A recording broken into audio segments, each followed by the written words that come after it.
This is Boxing Tickets NI in association with SB Sports. We're here at Anderson Boxing once again. Delighted to be joined by the main man of Anderson Boxing.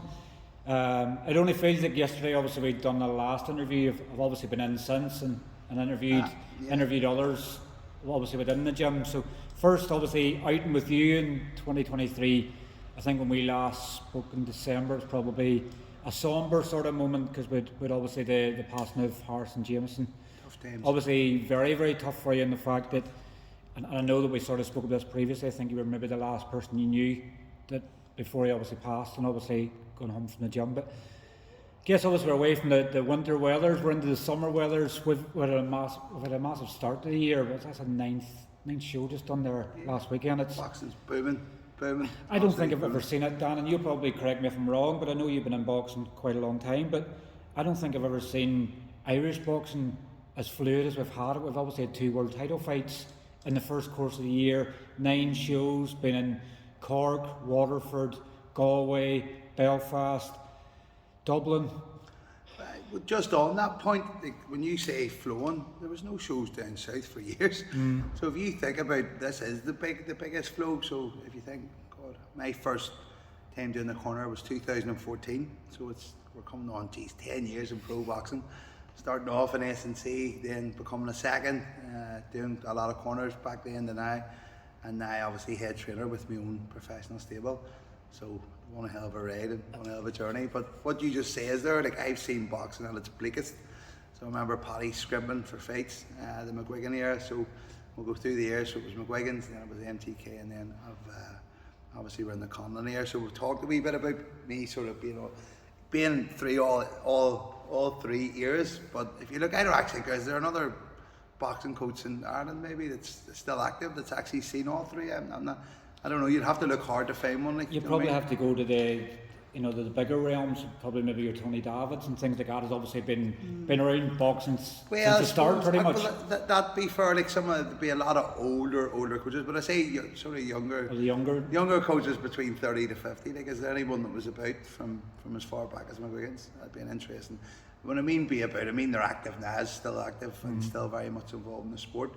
But this is a great time for boxing, and it's unbelievable. It's a great time to set up a pro boxing gym in Belfast, obviously a couple of years now. But it's amazing to see it just constantly progressing, and that's what's scary, because there was a period, I would say, the McGuigan era, if you weren't saying McGuigan, so the likes of who was saying McGuigan's, you had Conrad from here, and obviously you had Carl, and then eventually who else was there? I think you Jimmy Conlon, Marco McCullough. Jimmy was sort of on a contract, but he wasn't with them. It was and then you have Marco McCullough, but they were on a contract, but was with them. And there was Kachi as well. Kachi sort of was briefly and then away. But if you look, that was a bleak time for boxing. That was it was tough to get fights. It was even very hard to sell tickets. I remember Paddy struggling backstage to sell tickets, and God, I remember going on social media and hammering it on my PPTP as the business element of this gym, and hammered and buy tickets. But just a bleak time for boxing all around. Now there was fighters like Jamie doing really well, Marco done really well, Frampton obviously set the standard for everyone to follow. And then probably the one we missed the most, Ryan Burnett, massive friend of mine, someone I have a lot of respect for, a lot of time for. I had the pleasure of spending years with him in Holy Family. What a talent! Possibly for me one of the best to ever do it in Ireland. You know what I mean? I don't want to say the best, but I wouldn't say far off it in my eyes. But it was just such. But once again, Burnett was built away. Burnett wasn't built here. Do you know what I mean? So like that's another factor. So Burnett could have brought a lot of big nights here, but his career was built over in England, wasn't it? You know what I mean? So between Ricky Hatton and then Booth. So, but a great time for ice boxing and a great time to be involved. And I've sat tight for the last 9-10 years, and I've put myself in the position that I wanted to be in. Do you still probably, well obviously everybody that knows you're eccentric, you're always full of energy, you're buzzing and everything else. Do you still enjoy it as much as you enjoyed it then? Because even with me obviously helping in some ways with tickets and helping out media sort of interviews and things like that, you do go through your periods, and I've actually had some periods recently around going, why? You know, you always get that why moment sometimes of why do I keep doing this? You know, when you expect, I guess everybody always expects to do the very best they can, but you have times, if you know what I mean, where you feel like you're not doing your best, or you could do better, but you can't get an opportunity. But do you still enjoy it the same as you do now as you did in 2014? Well, if you look back, like I've had barn spells where I haven't had fighters. So when I first opened the gym, it was a big focus on the business element. I had guys like Sean McGlinchey, great fella, a lot of respect from a lot of time for him, talking about making a comeback, at Connor Cook knocking about the gym. I was working with all the amateurs who were doing really well, big Lex Weston, great kid, young Roy trainer coming through now, absolute smashing amateur. His recent performances, he's won the What's for the Future. Another kid, TJ Gallagher, some real talented young amateurs coming through the gym, and they're a pleasure to work with. It's a lot easier, there's no business end of it, it's just, you're just there as the coach and there to help them. And essentially, sometimes one of them called me, I'm like a father figure the other day. I was like, no, call me Uncle Dan. Don't be call me, I'm not your dad. I'm not old enough, I'm 36, I'm not 46 or 56. But they sort of look up to you and stuff. But I've always had a good sort of thing going with the amateur end of stuff. But pros was a bit sort of tough for a while, and I sort of had a period where I was a wee bit lost there last year. I would say that maybe this time last year, I was sort of like, do I really want to stay in pro boxing? Do I maybe want to give it a wee break? Do I maybe just want to focus on my business and then come back to it? But the love and hunger to be successful in pro boxing is always an ambition of mine, and I set up a pro boxing gym, so how do you knock back pros when they get in touch? There's no point having a gym if there's nobody in it. Well, absolutely. Now the selection process has changed massively, which we'll obviously touch on this interview, so who I work with will be, it's going to be slightly different now. I guess probably the experiences you've sort of had, since 2014, I guess you're going to have them moments where you flavour the month to everybody, everybody's singing your praises. Everybody loves you. Obviously fighters come and fighters go. Obviously you've had sort of that within this year, you've sort of lost a couple of fighters. But obviously it seems like, and obviously I've interviewed him here already and he's full of praise over Conor Kerr. He obviously and I know he's just had his debut win there in Wales last week. Unfortunately we haven't got to see it yet because there was a show here in Belfast. But hell of a fighter. Another fighter for you to have sort of nearly the same as for Irish boxing. You have that conveyor belt, they sort of come and they go. Absolutely. The ones that stay around for longer, you build up more of a relationship and everything with. But obviously a good time for you sort of now. I think you're now maybe down to one fighter, so you can invest every bit of energy in Conor. Yeah. And it means that it probably benefits Conor more because you're the one he has to spend time with. Absolutely. Just want to crack that. I wouldn't say I've lost the fighters. It's part of the journey. Fighters come and fighters go. I have great fighters walk through the door. There's still great fighters walking through this door every day. Some of the elite amateurs that come here and train, and there's always going to be talent walking through these doors. So as a boxing coach, I've got hundreds of careers. One career doesn't really matter that much to me because I've got hundreds. That doesn't mean the careers that I work with, I'm not going to invest a lot in them and put all that work in them. But when a career comes to an end here for me, it's no longer my issue. Do you know what I mean? So I don't feel like I've lost. I feel like I've gained a wealth of experience over these last 6-7 months of title fights away. I've been to Glasgow twice. I've been to Wales now. I'm just clocking up the miles. I'm meeting loads of our coaches. I've got loads of contacts now across the water that I'm building on, and I'm in touch about sparring in Glasgow. I'm in touch about sparring now in Wales. So it's just all about, for me, just building and building and building. And look, I might be in this game sort of 9, going on 10 years, but I'm always looking to learn. I just want to be better every single day, and that's probably the main reason why I'm still in boxing, because I see it as a long-term thing. I always joke, my wife tells me off sometimes, boxing, you met a boxer. You didn't meet a cab driver. You met a boxer who was doing a bit of personal training. No, I was always going to be involved in this sport. Now, obviously, I know that a lot of guys finish their careers and walk away, but I obviously felt that I had a lot to give for the sport, and to be honest, they give it me all for the boys that have walked through the door, and they've came and they've gone, and look, wherever they end up, I'm happy for them. There's no bad blood on my end. I think now, but since Conor's came, he set a high standard. So if I was looking at this going forward between being a husband and running my business, I would have room for maybe 1 or 2 more fighters, but would have to come from a good, solid amateur background. I guess it's for you. It's not that you're sort of getting. Well, you will get picky to a certain degree, but you obviously, because you have a business as well, you want to invest your time in someone in the right way, and you obviously want to make sure they have a certain standard so 100%. That they know that what they're getting into. You probably don't want to go back to learning sort of basics with someone, obviously how to throw a jab and things like that. You want them to come from a good standard, so you can maybe tweak wee things for what you do here in Anderson Boxing. I guess, particularly maybe if they're coming just from amateur, they haven't boxed pro, you can learn about transition across rather than having to focus on things you probably shouldn't have to focus on. Absolutely. Every coach must drill fundamental work, because fundamentals is obviously something you're always trying to perfect and correct with fighters. But if you're spending your whole camp just working on fundamentals rather than actually working on setting phases and traps, and obviously a fighter that can execute it and listens to you in the corner and obviously has that trust in you that I feel that I've already got with Conor. I trained his older brother. His older brother told him, if you're going to go to anybody for going pro, you need to go and look at Dan. And I done a session straight away, we've clicked. But as I said, look, I actually feel like I have the perfect skill set because I was once an amateur boxer and I was chasing that Ulster League title.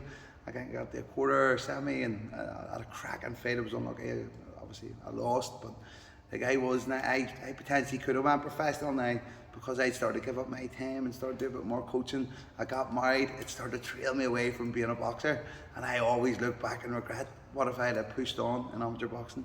What if I had pushed on and had a couple of pro fights?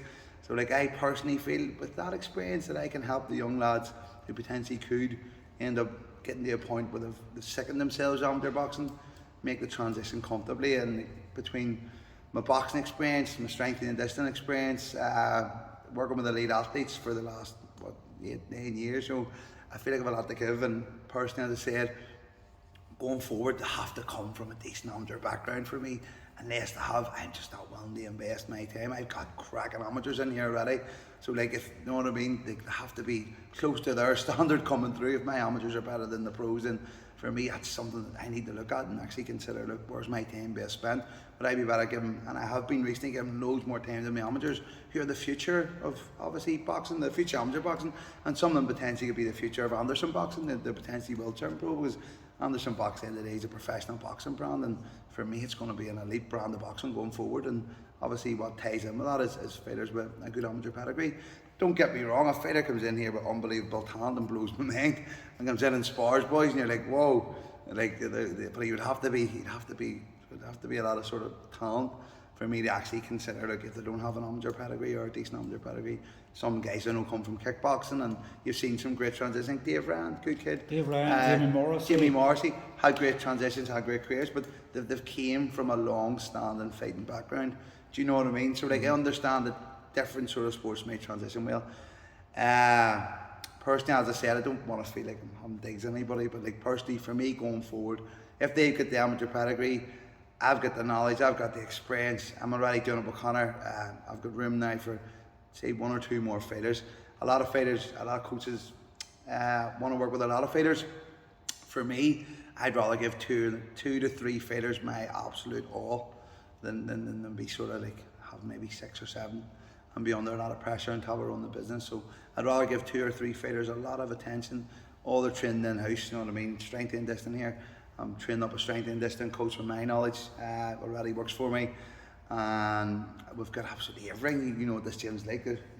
Any boxer's dream when they walk into the gym, there's that much in it. And that's probably a good thing as well when you have everything in house. You know, particularly, you know, and I know with other boxers and things like that, they might do S&C somewhere else. They might have someone that does their diet, you know, for their fitness, things like that.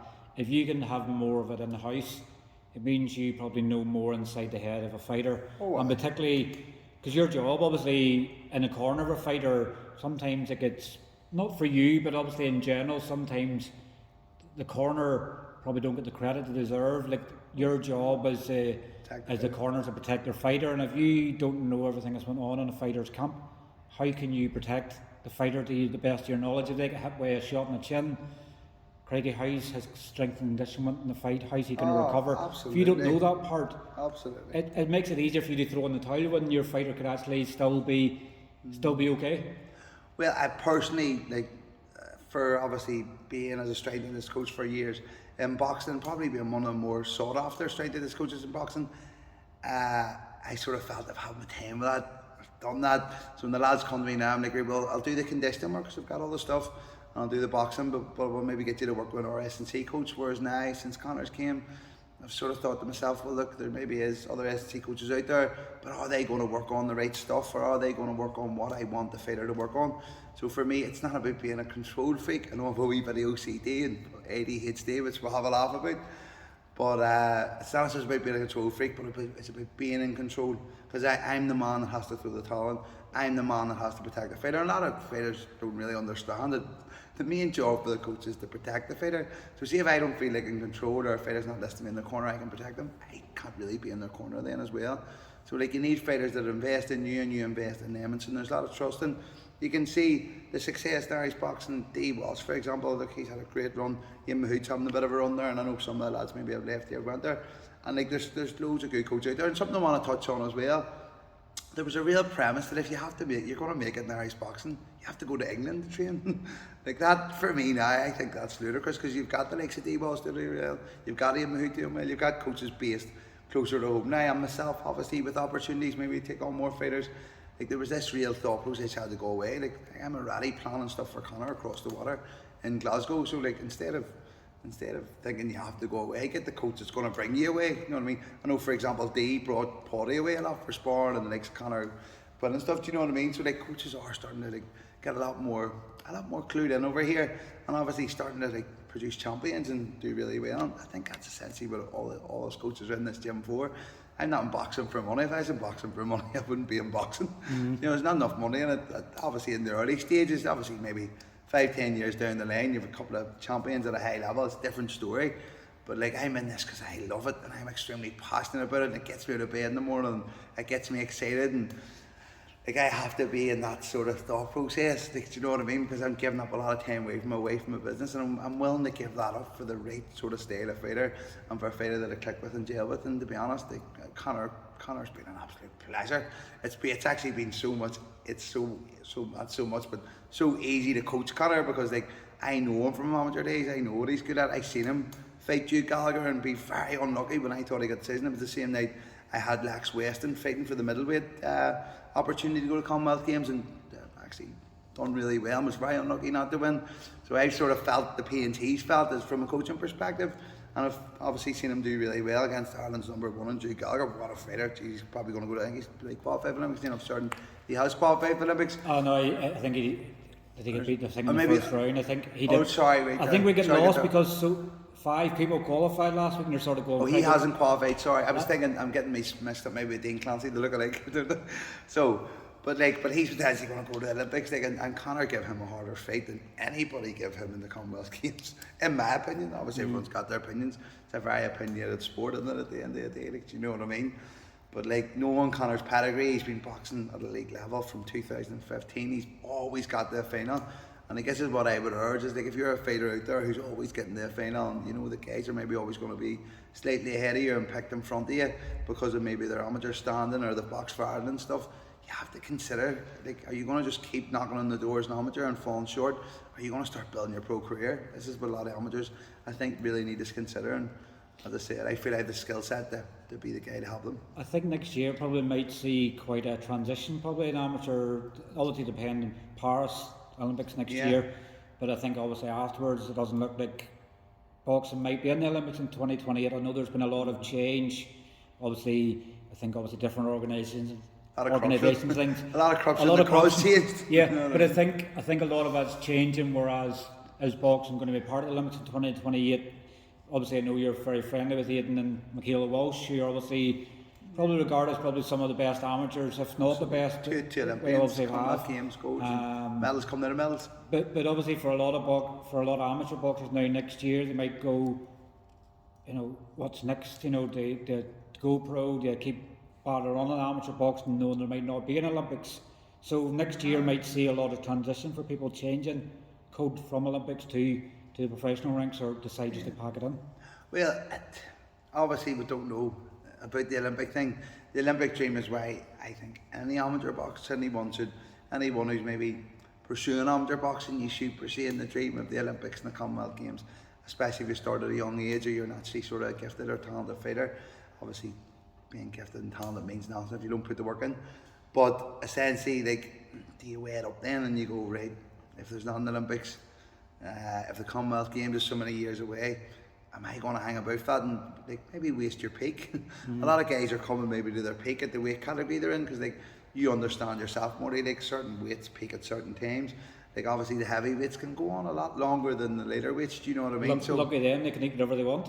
And eat like absolute balls, but like myself. but do you know? So guys could be maybe pushing on another couple of years and then maybe leaving it too late for I going was pro. going to say probably a good example of that, and hopefully not see us as bad thing, but probably Paddy Barnes. I know he never really had an ambition to go pro, went pro, and probably his best years were behind him. Where if he'd had turned pro, say 4 years earlier, there would probably been no doubt he'd been a world champion professional boxer. What a talent! Another amateur I grew up with in Holy Family, way back in 1946. Jesus, well, think about it. So I was 15, 16, 17, 20 14, years. 14 with the. I'm 36 now, so many years ago. Just over 20 years ago. Over 20 years ago, and Paddy Barnes was coming through and doing really well. And what a talent! A lot of time for Paddy Barnes. Well, a great guy. So much respect for him. It's a good probably example they have there. Be an of someone ambassador as well for the sport, but as you said, went pro a wee bit later, and maybe it was too late, and the weight thing was always a big issue for him, killing himself to make a weight as an amateur. And maybe if he had went a wee bit earlier, it wouldn't be as hard on him with the weight, and maybe obviously them opportunities weren't. And he was Paddy bags of talent.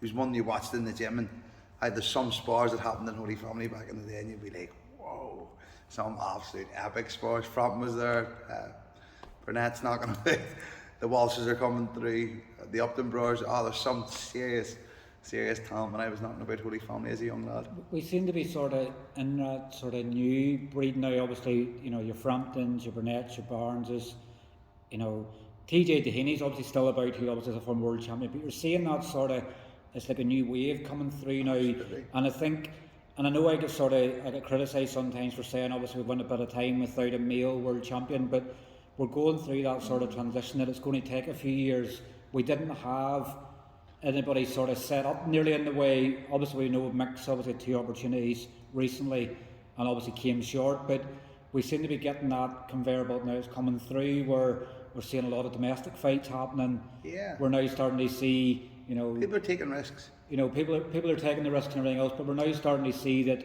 once we do get the next male world champion, you know, of the 4 belt, and obviously people's been slating obviously ABO and everything else, but for the 4 recognised main belts, it's only going to take one for it then to be a snowball effect for the rest. It's what happened with Frampton, what happened with Burnett. It all started, one done it, somebody else knows how to do it. Yeah, well, it's like a domino effect, isn't it? Like, so like when like success leaves clues, and then like so you see success leaves clues, and like obviously like even as a coach, you're always studying the really talented players. You're not going to start out obviously spend a lot of time studying, but you will study them depending on what reason you've got to study them. But a lot of the time, like you're looking at the best of the best, and you're going like, well, why is he fitting that way, or why is he setting stuff up that way? You're always looking to find wee gems, and obviously success is the factor. They're successful, so you're sort of like, well, wow, they're successful. So like even for fighters, seeing other fighters being successful and going, well, I believe I can do it. And I believe Mick Conlon, of all people, I think Mick wouldn't rate Mick off at all. I think his fight against Steve Woody was sensational, and obviously I think there was a bit of water in the canvas. It was a knockdown, he slipped, so hadn't that happened, would already had a world champion in Michael. And obviously, as he said himself, he wasn't in the running for Lopez, he just didn't feel himself on the night. And listen, it was hard to watch. I was there. Do you know what I mean? It's very hard to watch. We all wanted Mick to win a world title. Me personally, anyway, I've known him for a long time. But for the success of Irish boxing as well. But wouldn't knock Big Potty coming through. The hammer's coming strong. Very, very good friend of mine. Someone I speak to every daily. Someone I really a lot of time for, and I think has set a real great presence in Irish boxing. That like you don't have to have the Olympic medal. You don't have to. I've went to the Commonwealth Games, although he was very lucky not to go to the Commonwealths. I think actually as well, I talked about this before, that Conor's career and Paddy's career were similar in amateur. Like Conor was always knocking on the door, the elite finals, the Irish finals, and Paddy I think won a couple. I don't know exactly what his amateur titles were. I would have to ask him something I actually haven't talked about. I think maybe two youth Irish. Irish. I think they were. I don't know if they were youth or maybe intermediate. I'm not too sure. I think it was possibly intermediate or senior. They call it now. But so it's just like there's guys coming through, and I think for Conor especially, like when he looks at Paddy, who maybe didn't have that massive backing, didn't have Top Rank coming in with millions to fund and promote him, and look at where he is now. He's headlining bills. Do you know what I mean? But he's getting everybody excited. Do you know what I mean? I was sort of saying to Conor Kerr in his interview, he can maybe look at a good example of obviously Conor Quinn. Obviously, you know, went to Australia, obviously got the 2-0, come back home obviously because of COVID, had obviously issues with a brain scan. He's come back, he's obviously going to fight in the field now in 4 weeks' time. Yeah. But obviously this has been his 6th fight in a year. But he's been able to build that position. He's obviously now ranked in the EBU rankings as well, although at the wrong weight. But for Conor Kerr, he could probably look maybe bantamweight, which is straight super flare. But I think for Conor Kerr, that could probably be a good example. If yourself and obviously Ian Gorkin, obviously as manager, can sort of get him fights regularly, who's to know where he could be in a year's time, where he could be ranked in Europe. He obviously could be in big cards and everything else. I believe after that performance, which people see that like, there's no holding Conor back now. We're going to go straight into a 6th rounder in his next fight. I just couldn't ask any more of him. Like, the man standing comfortable with his hands down in front of a risky journeyman, switching stances and throwing some tasty shots. It was probably the most enjoyable corner for me this year, just because obviously he had a lot of confidence in his ability, and it took a lot of pressure off me. And very good listener in the corner as well. Like when I'm shooting stuff and he's executing, and just a real pleasure for me. Like full trust obviously in him, and he's full trust in me, which made it a lot easier. If you can move him up to 6 rounds in a second fight, obviously that means you can nearly sort of fast track him sort of in a way, the fact that because once you obviously fight a 6 rounder, you then become obviously eligible for Celtic belts and stuff, 8 rounds. You're obviously not going to want to put him straight into a Celtic fight in a 3rd fight, depending obviously I guess on how it goes. But if you're obviously have that confidence already, I guess with his amateur pedigree and everything else, you can get him into a couple of 6 rounders to then get him ready for a title fight. Probably in some ways, Colin Murphy, obviously example. Obviously, he's done a good few 6 rounders. A lot of time for wee Murphy. The Millie Murphy played him. Had to give him a shout out. What a kid. But he was able to do a few 6 rounders and got himself ready. Yeah. Obviously, really good fights, Engel Gomez and things like that. And then when it come to him getting his first title opportunity, stepped up well, and he passed the level. He deserves to be there. Like, I'm sure Murphy now look maybe towards European honours. Like, do you know what I mean? Yeah, but that's like for Conor, like he's 27, so I would say the next year is going to be pivotal for us as the pushing towards titles. We actually have a spar range with a guy that's fighting for the Celtic featherweight, a kid called Jack Turner in Glasgow. So I've been in touch with this kid and friendly with him over the years through social media and stuff. We're talking about getting a spar with him, and then he's fighting for the Brown strap. The Brown, is it the British boxing board? British boxing board, the one that Paddy knocked someone out for the first round. Great night. That Tony Dixon. Tony Dixon, I got knocked out unfortunately at the weekend there. Lovely guy. That was probably one of the craziest knockdowns I've ever seen. He was like literally sleeping on his feet. I was in the corner fat. That was me and Paddy had some fun that night. That was in Wales, wasn't it? And that was the last time I was in Wales. So last time I was in Wales, I think, as a professional coach. And to do with a professional corner essentially. So Paddy, because I was talking to Gary Lockup was there. He was in the corner obviously at the field when the night when obviously we didn't get the spoils. I was talking to Gary Lockup, very friendly with him now. He just built up a better relationship there too. But so the last time I was in Wales was Paddy knocking someone out. So I'd obviously pressure on a wee bit then for Conor to perform in Wales. Yeah, it was like two fights in Wales, 2 wins back to back. I'm just thinking there, obviously, we were saying obviously with Paddy Gallen, I'm thinking obviously the fail in 2019. Would that probably be one of the lowest points you probably had, and obviously with professional boxing, obviously the fact that we know now when we look back, and I guess Chris Jenkins and others in their team still won't admit it, but you can sort of see the footage and everything else. You can see it was a clear punch. Is that probably the most sour taste in your mouth that obviously Paddy should obviously been Commonwealth and British champion in 2019? Well, you work so hard with a fighter. You see him through fights in America. You see him fall short for a European title. And actually, he was robbed obviously the fight before Brad Solomon, where obviously he knocked him down. And I was going to touch that. So you see him go to America, you see him clearly win. They were doing some mad scoring system where they give you the rounds halfway through the fight to give you the points, which was strange. But like we were up, and I thought we won enough. And like I don't even want to say that because I don't want to upset anybody, but we were told that we were getting done in, we were getting done over. And someone told us, and we were like, "What? We won that." So that was a very low point coming back from America. We coming back with a lot of hope, but we went back from America with a lot of hope and a lot of promise because we know how Paddy good was, and Brad Solomon was a serious operator then. World level sort of, wasn't he? World level, and Paddy hadn't really touched on world level yet. So we're coming back with a lot of hope and a lot of promise and a lot of belief. And then I think the next one, he knocked out that kid. I think he was supposed to fight on Mick's homecoming, and obviously he broke his jaw. And with the jaw, that was another one. Actually, I remember one of the lads in the camp, Taylor McGoldrick, ringing me and telling me about it. And me going, "You're messing. No, you're only joking, aren't you? You're messing me about." And then getting through the jaw and getting through the potty and going, "Oh, jeez." What sort of luck have we got? I remember Paddy texted me and saying I'm off the card, because obviously I was helping him with his tickets, and he says I'm off the card, and I was like, nah, you're on the wind up, because we know Paddy loves the wind up, and you're like, nah, you're definitely on the wind up. And I think then he sent me a picture, and obviously his jaw was all over the place, and I was like, alright, fair enough, you're not, and obviously devastated for him. But what would you say is probably the best moment you've sort of had boxing so far? There's probably a lot of great moments you have. I think I've had loads. Like, you know what I mean? I think for me personally, Paddy's journey was the most. It was the most I personally invested in. So when he was up, I was up. When he was down, I was down, because me and him became more like brothers. And that's why I've obviously pushed to try and get him back into boxing and get him in, help me in the corner. Because I think I started this journey back in 2014, or I think it was 2014. Like I want to continue having you as part of this journey. I know he's a lot of commitments. He works for the Amateur Boxing Board. He also runs a gym, so he's a lot of commitments. But so a lot of highs. I think when he with that knockout for that first round knockout, that Celtic strap. Oh God, that was one of the big highlights. When he doubled it up, I think he fought. He's only back recently. He's lovely. Jay Byrne. I talked to Jay. I've been regularly talking to Jay on social media. Great guy, and Jay Byrne. Fought Jay Byrne. Got a stoppage there, and he was the champ. So I remember around that time Burnett was the champ. So it was like a going term, because I think Burnett had won. He'd unified on the IBF and WB. Actually, I have a photo of both the belts. Me and Burnett, as says I'm friendly with him. I think he'd unified both the belts. So Burnett was talking about champ, and Paddy Gall was the welterweight. Was it the super welter, was it as well? So it was the British welterweight Celtic champion from that first round knockout, and he kept the belt.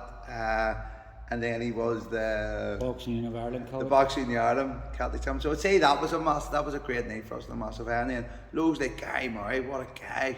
Once again, I've always built friendships with people over the years. I'm the sort of guy that keeps in touch. Even some of the journey men are following me now that we've fought recently and are messaging back and forward the odd time. But Gary Murray was a big low. The feel, massive low. Now you know when you walk through the door, there's I call that the wall of fame. So there's qualifications up there, like my strength and distance qualification, personal training certificates, a couple of wee amateur titles have been won, and there's a picture of Paddy and me holding his arm up, but the feel is saying, look, what have we to do?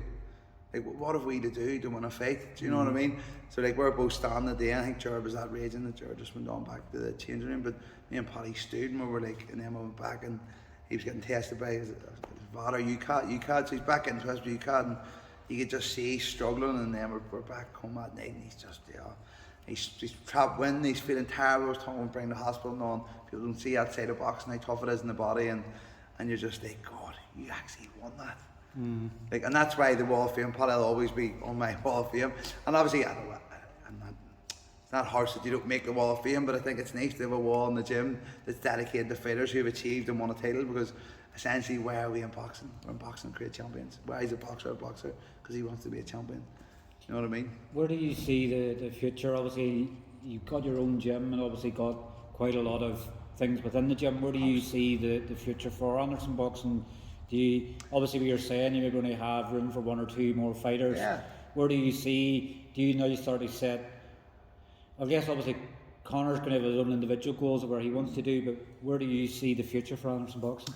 Well, yeah, Connor Kerr is the future at the minute. You know what I mean? And will continue to be my main focus, obviously. And when another fighter comes, Connor will still be priority, but the other fighter will get priority too when it's his time to fight. Do you know what I mean? So Connor Kerr will be in the future, but I'm potentially going to get my promoter's license. I've already thought about it. I've run loads of boxing shows, so why wouldn't I get on the small hall scene? I was chatting to someone recently who's recently got their manager's license. Will not say any names. I had a friendly chat because we're friends, and who says next year I'm going to start running pro shows and start building my own stable and start running my own shows. It's definitely crossed my mind. I've got a business that supports it. I've got all the contacts. I have a wealth of knowledge. I have a wealth of experience. Who says I'm starting running shows? Potentially with Ian Cochran as well. No, I don't know who it's going to be with, but the future will be maybe going down the promotion route. I don't want to spend too much time on that because my main focus is in coaching, but it'd be great to actually put your own fighters on the show. Sorry for doing what we said. I was going to say, do you think obviously with you being control, where you say obviously you can be controlling sort of in a way, do you think you could run a show because you have to rely on so many moving parts? And obviously I see it with, I've seen it obviously Colin the Box, I've seen it with Mark Dunlop. You have to have so much trust in other people, and when I know what you're like, and that I'm hyper where organised. you have something a certain way, if you Yeah. don't see something doing a certain way, you'd Yeah. end up be standing at the door selling the tickets. You'd be obviously searching people on the way in. You'd be doing the referee, you'd be doing the judging, you'd be doing the cuts. Do No. you know in that sort of way, do you think you could go into the promotion? Well, I would have to go in with the right person. Do you with me? So it would all be about who I decide to partner with to do it. Do you know what I mean? So I'd have to go in with the right person. So it would have to be with the right person, definitely. I've said that about 4 times now, because the more I think about it, that's exactly what it would take. Yes, but I would think it's simple. Like, you have a checklist.